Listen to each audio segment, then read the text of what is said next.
Papaliit ang canvas na ginagamit para ipahayag ang talino sa art. Ngayon, may tinatawag tayong nail art na ayon kay Beth Kachin ay in na in. Ang ating kuko, ito ang isa sa mga unang napapansin sa ating panlabas na kaanyuan. Kaya naman in na in ang iba't ibang paraan para ito ay mapangalagaan at magmukhang maganda. Karaniwan na ipinapagawa ang paglilinis sa mga ito o ang manicure at pedicure. Conscious sila sa katawan nila, gusto nilang maging maganda yung itsura nila. At syempre, laging nakikita yung mga kuko. So, gusto nila maayos, tsaka malinis, maganda. At ang latest na ginagawa dito ay ang nail art at nail extension. Ang nail art ay sumikat at lumaganap sa Amerika noong late 19th century. May iba't ibang klase ng nail art, ang manual, stamping, decals, sticker at printing. Yung nail art, majority siya, yung mga students and young professionals.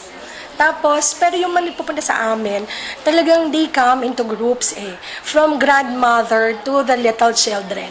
Talagang they go here to make their nails done. Ano-ano ba ang kailangang gamit para sa paggawa ng nail art? Una, kailangan natin ng nail art designs. Sunod ang nail art pens, decals at charms. Paano nga ba ito gawin? Una, linisin ang kuko. Pangalawa, maglagay ng base color enamel. At panghuli, gawin na ang minimithing nail art design. At ito na ang kinalabasan. Dumako naman tayo sa isa pang bagong innovation sa mundo ng mga kuko, ang nail extension. Ang nail extension naman ay unang ginawa noong 1954 sa Philadelphia.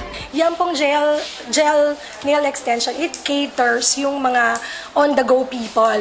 Like yung mga yuppies nga, the one who's young and professionals, na madali siyang gawin, tapos long-lasting. It will last mga 3 weeks. 3 weeks to 1 month. Paano nga ba ginagawa ang nail extension? Una, lagyan ng molde ang dulo ng daliri na lalagyan ng extension. Pangalawa, lagyan ito ng gel. Makalipas ang ilang minuto, isa lang sa UV lamp ang kuko na may gel sa loob ng 1.5 minuto. Matapos tumigas ang gel, lagyan ito ng soak-off gel at tanggalin na ang molde. I-pile o pantayin ang edges ng bawat kuko. Ayan, at extended na o mahaba na ang inyong mga kuko. Sa makabagong panahon, samot-sari na nga ang paraan ng pagpapaganda sa ating mga sarili. Lagi lang dapat isaalang-alang ang kaligtasan higit sa ano paman.